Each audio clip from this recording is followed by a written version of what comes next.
Salut, welcome, bienvenue tout le monde to SPF Toronto.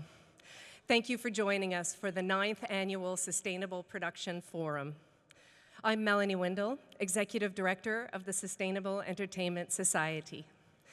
And it's simply wonderful to return to the CBC Toronto Broadcast Centre again this year.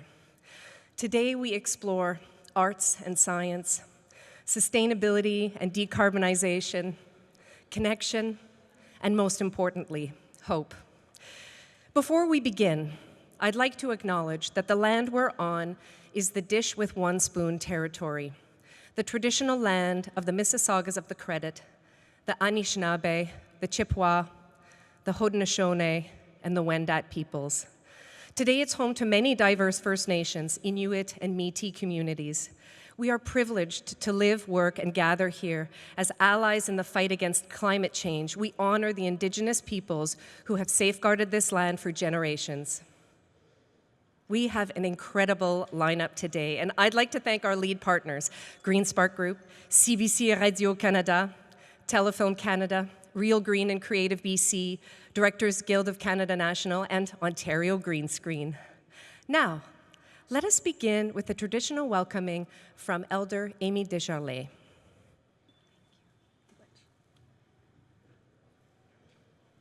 Nanabojo, Sego, Nit, Kwe, Segoli, Skana, Oke, Bojo, Ani, and hello. Menogajeb, good morning.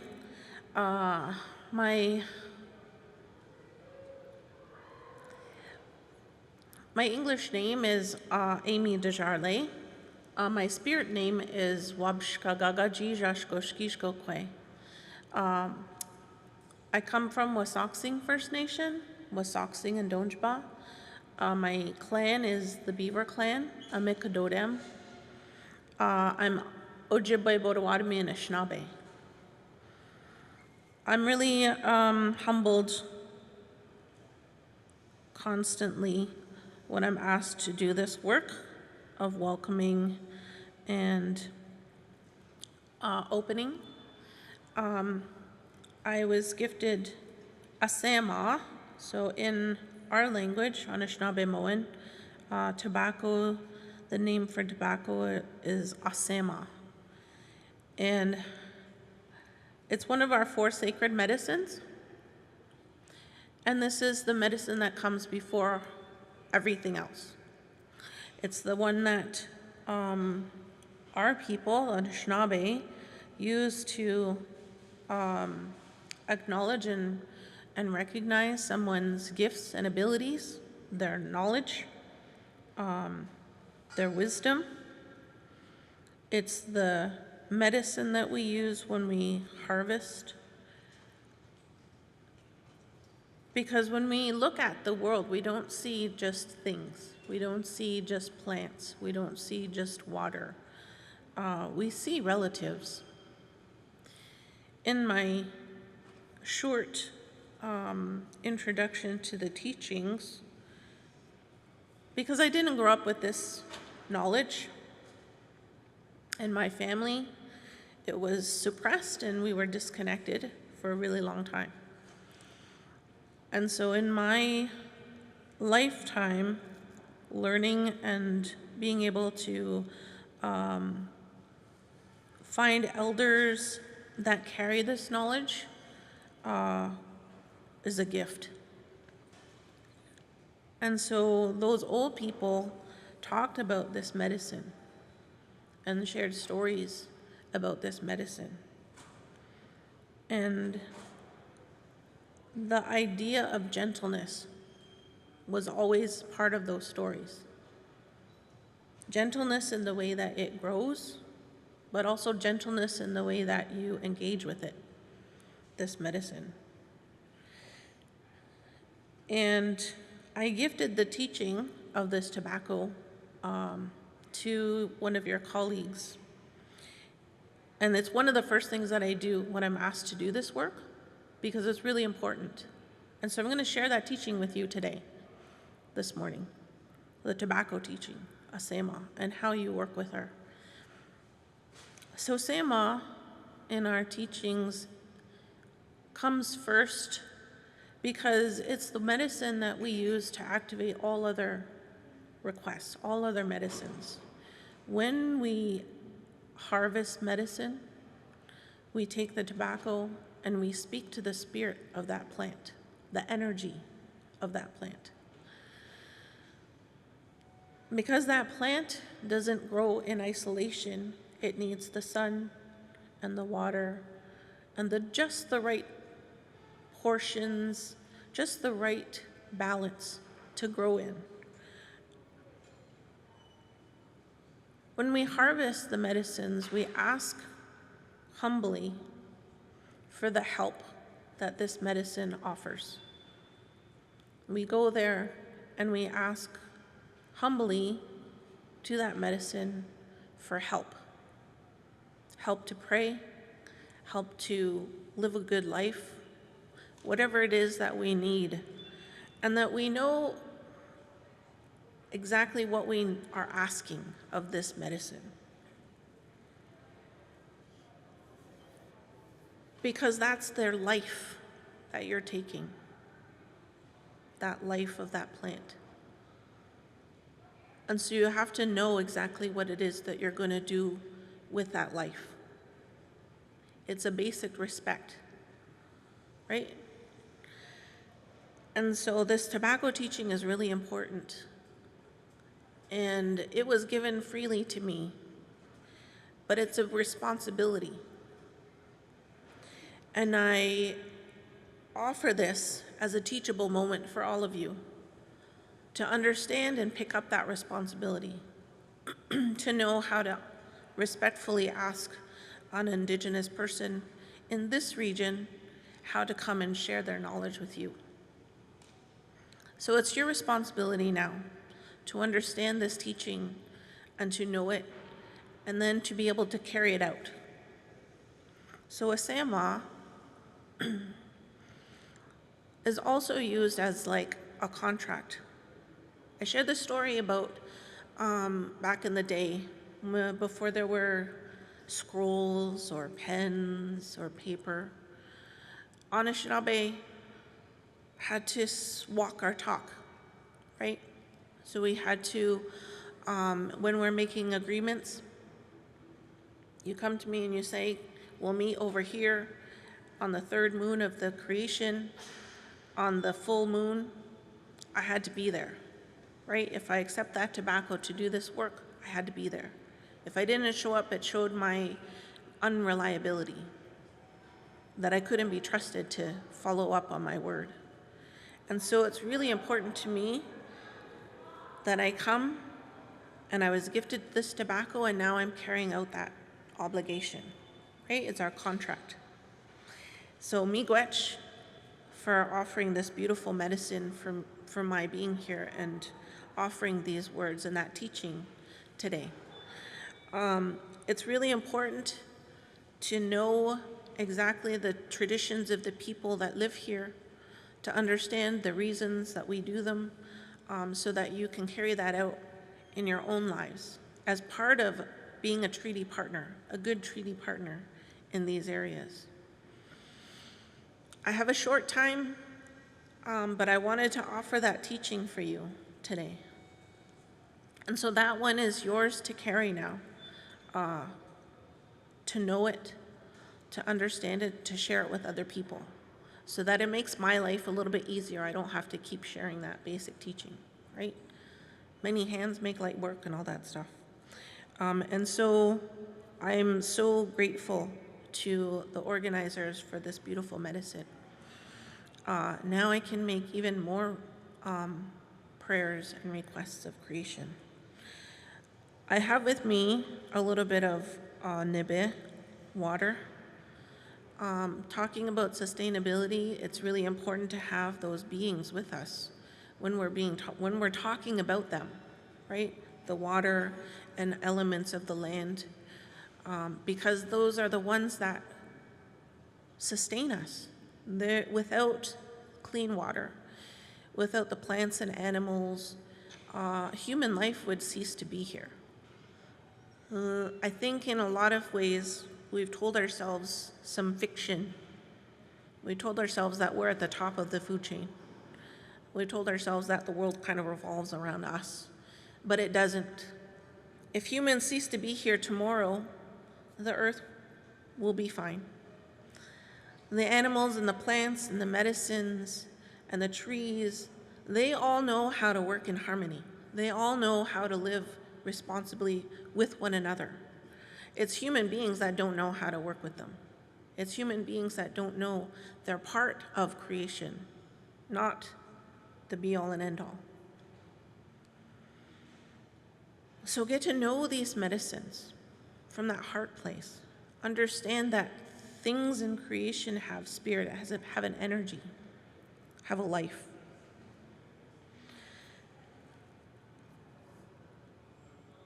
When I'm thinking about what I wanted to say today, I think about some of these things that feel really heavy. Stories like about the black snake, talking about, those oil pipelines, talking about how they move through our communities, right? And how the stories that the elder shared talked about that we knew that substance was there, but we had no reason for it. We had no use for it. And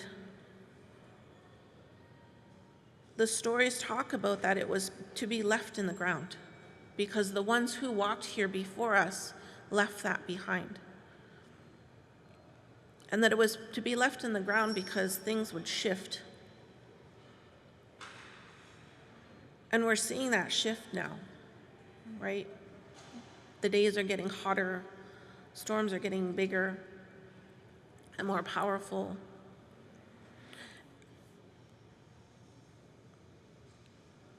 And I think about those stories, about that's the energy of those ones that were left behind, that came before us. And I think about some of the stories that the ancestors talk about and the elders talk about around our responsibility.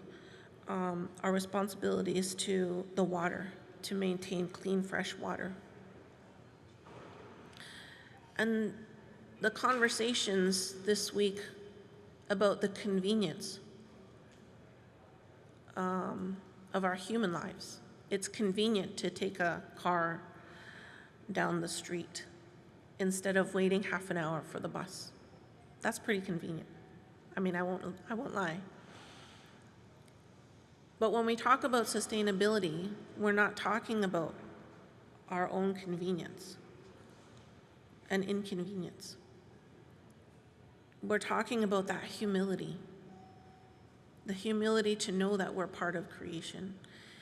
And as part of creation, a child of creation, part of that responsibility is to stand up for beings that cannot stand up for themselves.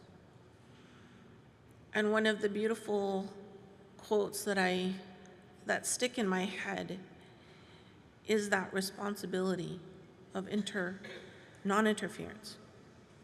That when the life of a tree is threatened, then I, as a child of creation, have the responsibility to ensure that tree lives to its fullest potential.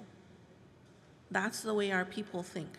That's the way our people live, is that those trees have the right to live to their full potential. That stream has the right to flow the way that it needs to, that creation is asking it to. Who are we to intervene in those? They're beings, just like us, living and doing what they need to do. And so, part of the beauty of days like this is to understand and humble ourselves again, to understand how we're part of creation. How are we and how can we live in harmony with the rest of creation? How can we remember how to be part of creation instead of outside of it? And so I'm really grateful to be here, to be asked to come and open in that really good way, to remember and to remind ourselves that we're part of creation. So if you can just bear with me for 2 minutes, close your eyes, put your focus into the middle of your eyes here, and then just trace a nice little line from between your eyes above the bridge of your nose, down the nose, over the tip of the nose, over your lip, and over your bottom lip, down through your chin, down your throat, down the hollow of your chest, and right into the center of your chest. And just settle your energy, your consciousness, your attention there in the middle of your chest for just a minute. Just linger there.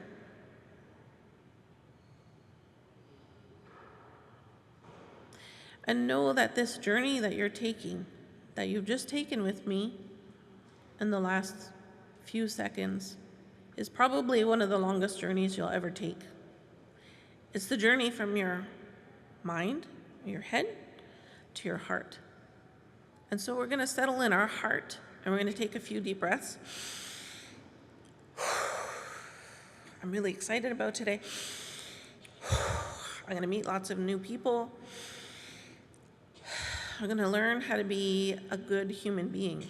We're going to learn how to be a good relative today to those ones in creation who are our older siblings, the plants and the animals, the waters, the air, the earth.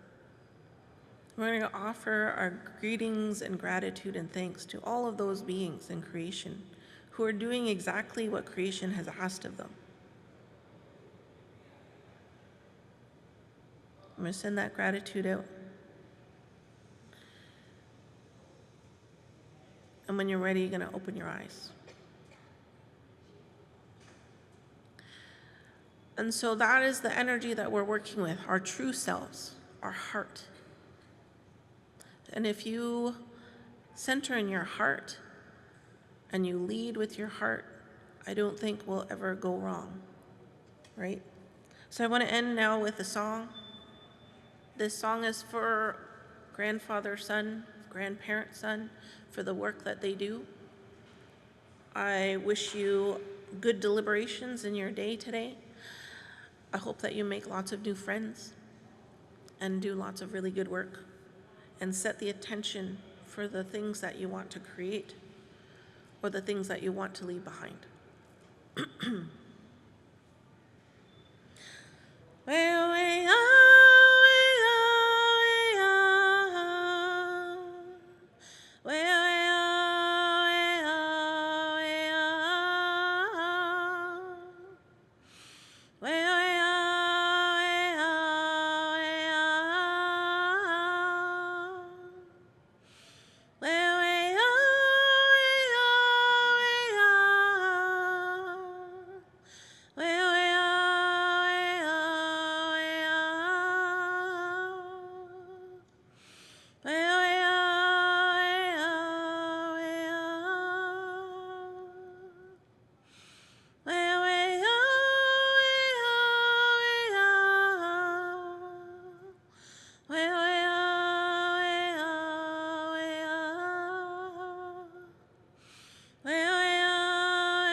I guess the last words I want to leave you with is self-actualization, personal development, self-actualization is the new manifest destiny. Growing as people is really important right now. The earth needs us. Creation needs us. And I hope that you carry this teaching in your heart. And I hope you have a really wonderful rest of your day. Miigwech.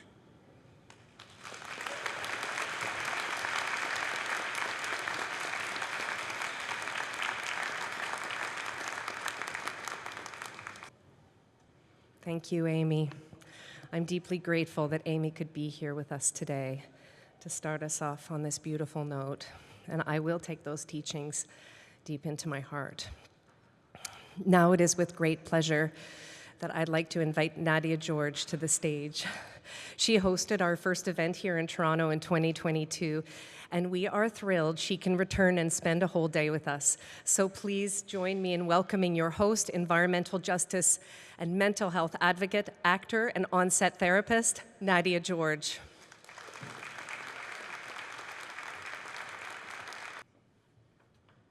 I'm really short, so I'm just gonna do this a little bit here. I figured I'd wear the same shirt so everybody could recognize me. Picture's much better. So hello everyone, my name is Nadia George and I'm deeply honored to be here with such a passionate group of individuals. As someone who actively advocates for environmental justice and equity, I'm eager to hear the insights that each of our speakers will bring today. We are not here just to exchange knowledge, but to spark meaningful conversations. Today's gathering provides a platform to discuss the pivotal steps we can take to drive a much-needed shift in the film industry. And this goes beyond simply adopting eco-friendly practices. It's about reshaping the systems that guide our industry, ensuring they prioritize environmental sustainability. The Sustainable Production Forum is a beacon for accelerating the green transformation in the motion picture industry. By coming together, we become a real force for real change, paving the way for a decarbonized future of content creation. Our shared knowledge and support are the driving forces behind this movement. But why is it so crucial to push forward these efforts within our productions and our organizations? So did you know that a study done by the Sustainable Entertainment Alliance in 2020 found that a single major Hollywood picture can generate upwards of 2,840 metric tons of CO2? That's the same as 300 American homes generate in a year. And then in 2021, the Ontario Green Screen and Real Green Initiative found that the average Canadian production generates around 1,500 to 4,000 metric tons of CO2. This is comparable to emissions from 200 to 400 Canadian homes over the course of a year. So reducing our footprint has the power to transform not just our industry, but the entire global fight against climate change. So your presence here today as champions of this signals that real meaningful change is on the horizon. And as both an actor and an advocate, I've seen firsthand the unique leadership position the motion picture industry is in, and its ability to be a champion for sustainability. So over the years, I have noticed some inspiring changes on set. There are definitely fewer single-use plastics. More call sheets are asking crew and cast to bring their own water bottles, and recycling and compost bins are now commonplace. But there's so much more that still needs to be done. And productions are also becoming increasingly mindful of the environments that they are filming in and they are using, and ensuring that we minimize the impact and respect those spaces. So today, my call to action is simple. Listen, observe, and act. Each of us has a responsibility to continually assess the environmental footprint left by the film and television industry. We must challenge ourselves to confront the obstacles we face and rigorously evaluate the success of the green initiatives that we're adopting. And together, we are the driving force behind a sustainable, entertaining future. So we'll kick things off with some video messages from our partners, followed by some opening remarks from Zena Harris, founder and president of Green Spark Group, Miguel Baz, Vice President, Chief Legal and Ethics Officer, CBC Radio Canada, Elisa Suppa, Manager, ESG Sustainability, Telefilm Canada, Cynthia Lynch, Managing Director and Counsel, FilmOntario, Guillermo Acosta, Senior Dean, Faculty of Media, Creative Arts and Design, Humber Polytechnic. Let's take a look. We do know that the data is really important, but also it's the behavior change piece, it's the mindset piece. We can't wait. We have to do everything that is possible to do today and do it now. 2 of the traditional seasons in Bangladesh, we have 6 seasons, are now gone. Who's responsible? That person may be you. The whole ecosystem is crumbling. We live in a culture now that is impaired when it comes to sustained reflection. To actually get to where we need to go, every single person in this world is going to have to be on the same page. Indigenous knowledge is valuable and it's integral to how we move forward in this country. Culture shapes the leaders, leaders shape the policies, and then policies shape the system, but it starts with a story. Part of our job as storytellers is to know who we are. We know who we are. We love our food, our phones, our leisure time, our cars, but there is a cost for those pleasures. It's not really about saving the planet, it's about saving us. It's a choice and it's a political act. Because we all want to do something, right? I mean, just how? Where do we start?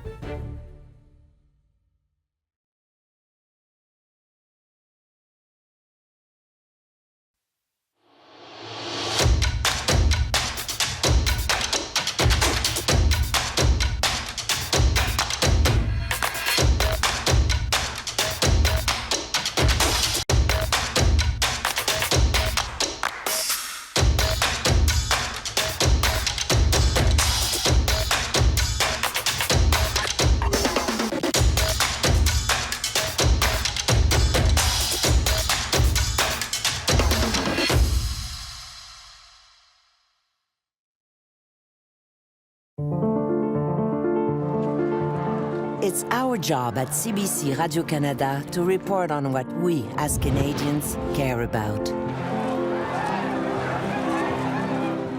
Politics, culture, sports, entertainment. But there's a bigger picture, something Canadians care about even more, the environment. It's what all the rest of it hinges on. We wouldn't be here without forests, wildlife, and oceans. Stories on the environment often have a way of making us feel powerless and small. Who are we against a hurricane? Who are we against a wildfire? Who are we against a changing climate? We are more powerful than it seems. So we're not just going to report on the environment. We're going to take action and help preserve all the things we care about. We've looked at how we can do better and set some goals for 2026. And that's just the beginning. Our ultimate goal is carbon neutral. As we move towards zero, we will report on our progress. Keeping you informed is our job, after all.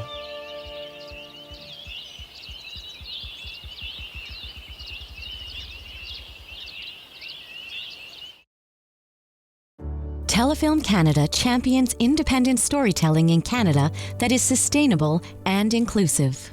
We are inspired by Indigenous creators on the value of connecting story, land, and language, and of protecting our natural world. Our commitment is to work through the lens of sustainability in all we do.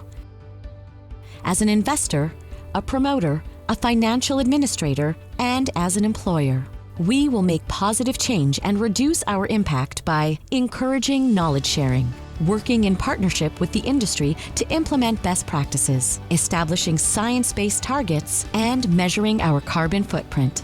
With tools like our modernized budget template that now includes sustainability and EDI priorities, and our sustainability plan template requirement, we strive to encourage sustainable productions. Together, we can build a sustainable and future-facing film industry. Ontario's film and television industry is committed to a sustainable future. The Ontario Green Screen Initiative is a public-private partnership of industry leaders that have assembled to provide the tools, relationships, resources, and educational opportunities required to make real environmental change. Visit OntarioGreenscreen.ca for more information about how you can take part.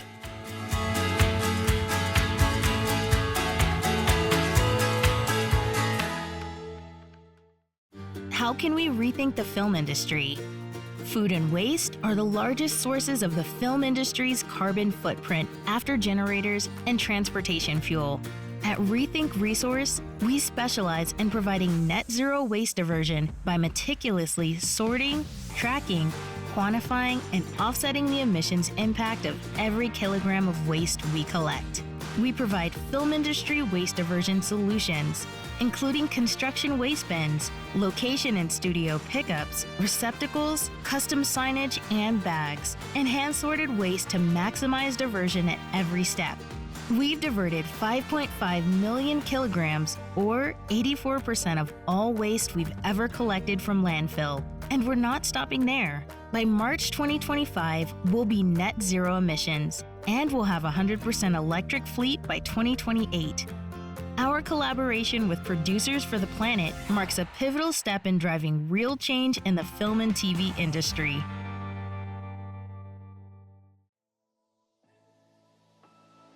I think that the best ideas come from the arts. The most creative people have landed in the film industry because it's such a all-encompassing art form, and I would love to see that application put into practice.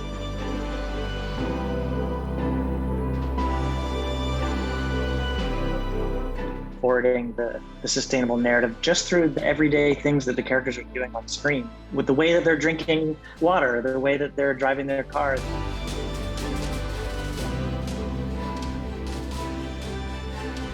We want to be a clean industry. None of us like working around diesel generators.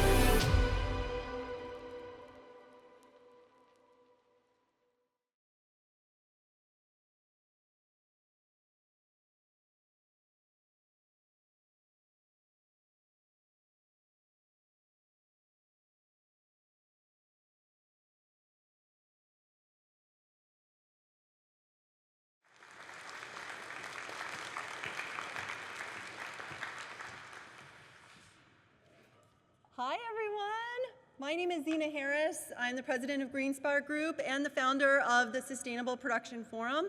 It's so great to be back at the CBC in Toronto again this year. Thank you all for coming. It's going to be a great day. First, I just want to take a second and thank the team behind the Sustainable Production Forum and the leadership of Melanie Windle, who is tenacious and caring and has a steadfast commitment to sustainability in entertainment.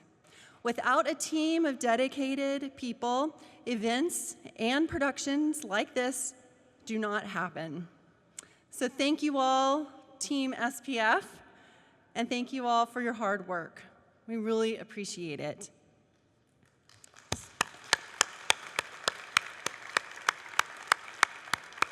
To me, it feels like we're on the cusp of something big, something really meaningful in entertainment.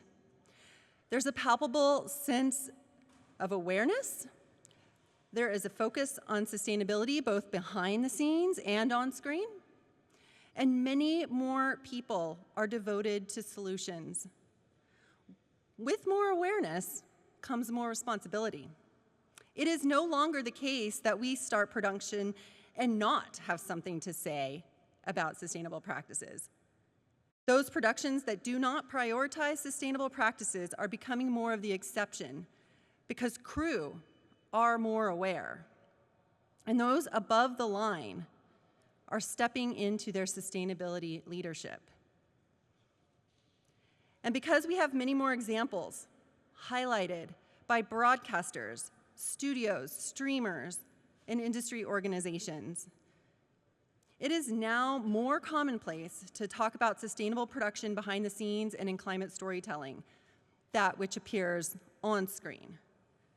There are social and behavioral scientists studying the effects of climate storytelling and demonstrating that, yes, entertainment influences culture, as if we didn't already know that. There's some science behind that now. The massive influence behind the scenes and on screen shows us that flying under the radar is no longer something that happens in entertainment. Our voices are becoming more loud, more proud, and inspiring a culture shift. And the work of sustainability would not be possible without a focus on problem solving and solutions. Your presence here today contributes to the learning and practice we must all continue to demonstrate as our industry evolves. We must give ourselves permission to move sustainability forward in entertainment. There are norms to shift, kindness to spread, and emissions to reduce. There are solutions to find and people to inspire. This is good work. And now is a good time, not tomorrow, not on the next production, but now. Let's all lean in. The SPF has been bringing entertainment together for 9 years, so we may learn from each other and gain the confidence to influence sustainable practices. We have an awesome responsibility to leave a positive mark on the people who work hard in entertainment and the planet that makes it possible for us to live, thrive, and make wonderful shows. Let's all rise to the occasion. Thank you all. Have a great day today.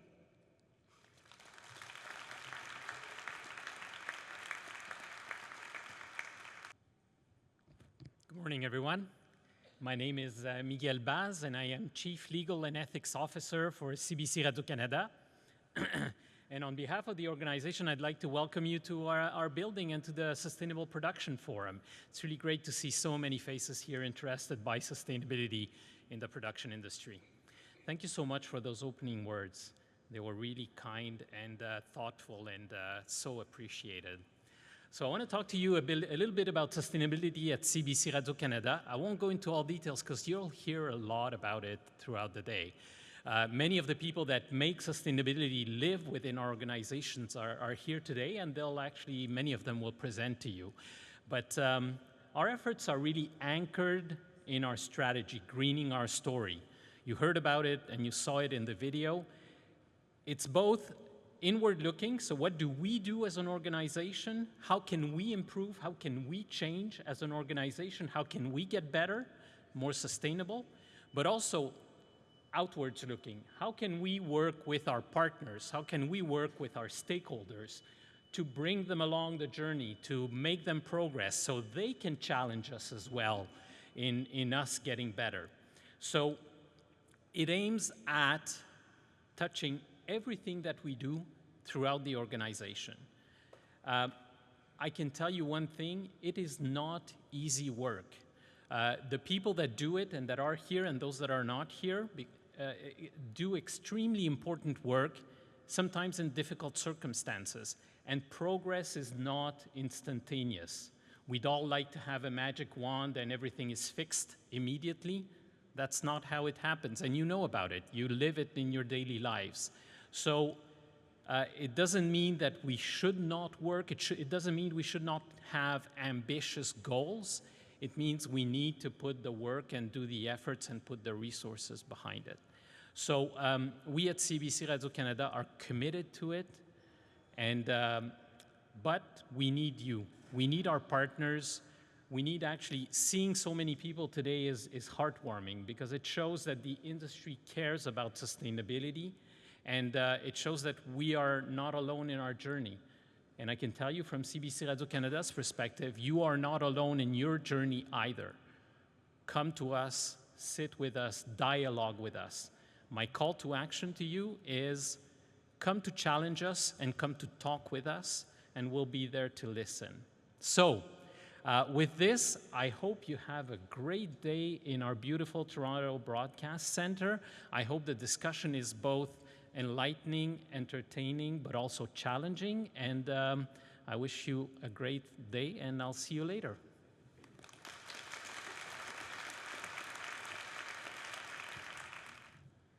Good morning, everyone.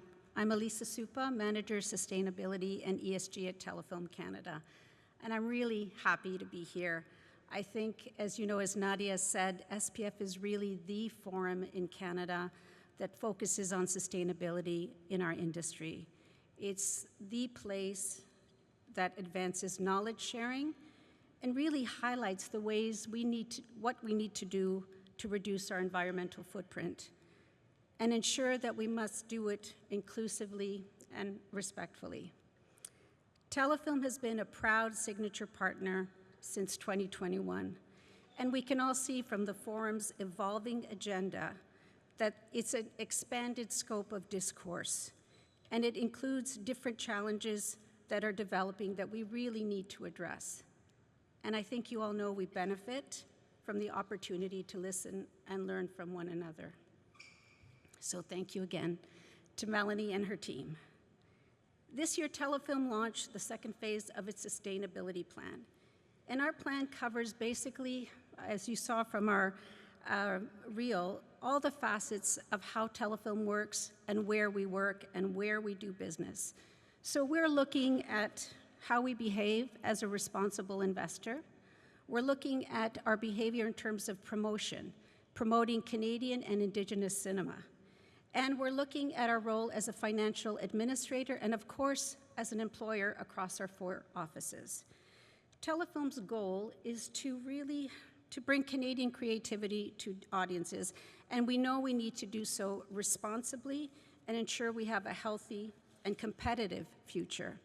So our sustainability plan is really inspired by 3 pillars: knowledge sharing, which I think is indicative of this forum, and capacity building. So this year, we started doing sustainability training to our Talent to Watch cohorts. That's for emerging filmmakers. And we've brought in experts to talk and inspire our staff on evolving topics around sustainability. The second pillar is benchmarking and reporting, and we know that that's about accountability. So now every successful production application must submit a sustainability plan. And for those of bigger budgets, 3.5 and more, you must submit your carbon report. And in addition, hopefully some of you have seen, we conducted a proxy case study which we commissioned from GreenSpark on the carbon footprint of Canada's audiovisual sector. We need to know what our impact is. The third pillar is collaboration and building partnerships, which is, of course, indicative of what we're doing here today. We've supported various research led by partners such as Ontario Creates, advancing waste management practices, and I also see partners here from Quebec, Entrepreneur, welcome. The Rolling Green program, we've worked with them and we're continuing to work with them. And of course, other partners, namely CBC, with the great work it's doing with such platforms as Seeds of Change. The last thing I wanted to share is that Telefilm now has created a permanent sustainability and ESG department, and I'm excited to lead that. And my colleague has come here from Montreal, Amandine Gournay, she's here. And this afternoon, we're going to be conducting a workshop on greening your production and sharing the various tools we've created. I understand that it's already full, so thank you for your interest. We hope we don't disappoint. And anyways, but thank you very much. Enjoy the day. Merci beaucoup.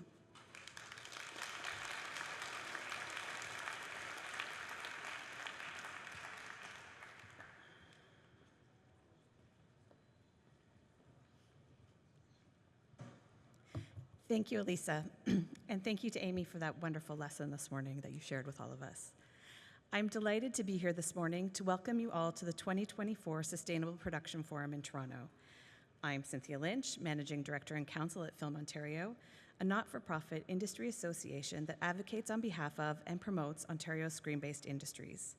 I also have the pleasure of serving as the industry co-chair of Ontario Green Screen, a role I share with Justin Cutler, who's at the back of the room, the film commissioner at Ontario Creates, which I'm sure you all know is the provincial agency that enables growth for Ontario's cultural industries. Ontario Green Screen is a collaborative initiative between government and industry partners that strives to make lasting change in the industry by empowering individuals, production companies, and studios to make sustainable choices. We provide the industry with the tools they need to incorporate best practices into every aspect of their productions and their businesses. You will hear more from Anna Laura later during the idea booths about the OGS grid tie-in map, our new standardized waste signage resources, and some of our best practice guides. I would also like to highlight that we have recently relaunched our carbon calculator training, making it more principles-based and platform agnostic, and we will soon be launching a new version of our climate and sustainable production training, which has been streamlined and updated in response to industry feedback and will have a self-directed learning option. We hope this means that even more of you will be able to join the over 900 people who have already taken this training, free of charge. Learning from and collaborating with each other is at the heart of what we do at Ontario Green Screen. Over the past year, we have held a series of department-specific roundtables to encourage information sharing and also to help us figure out what the industry needs to make Ontario a world leader in sustainable production. Out of these conversations, we developed a very successful electric generator training day that was held last March, and we will be offering an improved version of that training again later this fall. Supporting collaboration is also why we are happy to support the Sustainable Production Forum and have a presence here again this year. I would like to congratulate the SPF team for putting together not only today's conference, but also a Vancouver and an online version of this event, broadening its reach and increasing its impact. Over the course of today's programming, we will all have the opportunity to hear from industry leaders, participate in a workshop to learn a new skill, see a new or new-to-you tool in action, and share ideas with like-minded colleagues. I hope that everyone learned something useful today. But more importantly, I challenge everyone to leave here today with at least one new idea that you can take away and implement in your daily work starting tomorrow. It is only by taking this kind of immediate action that we can all continue to make a difference. On behalf of OGS and our partners, including the Province of Ontario through Ontario Creates, I would like to thank SPF again for having us here today, and I can't wait to get started on the conference. Thank you, and over to Guillermo.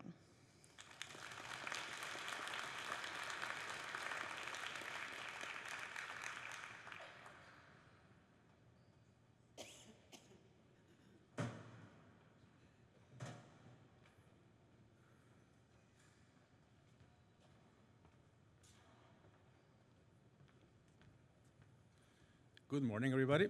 My name is Guillermo Acosta, and I'm the Senior Dean of the Faculty of Media, Creative Arts, and Design at Humber Polytechnic. It's an honor to have the opportunity to be here in the Sustainable Production Forum 2024 to address this group of passionate leaders, creators, and innovators in the arts and culture sector. Today, I want to reflect on how we, as a Polytechnic institution, approach the triple bottom line, planet, people, and profits, in our mission to equip the next generation of responsible creators. I want to say that I'm really proud to have a group of passionate creators from Humber Polytechnic here from our film programs attending this conference. So if you're going to wave, yay. While the focus of this forum is on environmental sustainability, I believe we must view sustainability in a holistic way. First, let's talk about the planet, the pillar that addresses environmental responsibility. At Humber Polytechnic, we're committed to teaching our students and faculty the critical skills needed to reduce the impact on the planet. A perfect example of this is our Humber Cultural Hub, already a multiple award-winning facility from the environmental sustainability perspective. It is designed to be net zero carbon and built with mass timber, an environmental sustainable material with lower carbon footprint than more traditional construction materials. The Humber Cultural Hub not only meets LEED Platinum standards, but it also serves as a live lab for our students to explore sustainable building practices and behaviors and integrate them into their professional lives. Next, let's consider people. At the heart of everything we do, our students, graduates, faculty, and staff are not just participants in an academic institution. They are storytellers, creators, and responsible citizens of the world. We foster an environment where our emerging creators understand that their stories carry immense power. Through our programs, we instill a sense of social responsibility, ensuring that they consider the triple bottom line as the default approach for responsible business practices in the arts and culture sector. This aligns with our goal of creating a more resilient and conscious community of creators who are both environmentally and socially responsible. Finally, let's address profits, the third pillar. While it might seem that financial goals and sustainability are at odds, our experience tells us otherwise.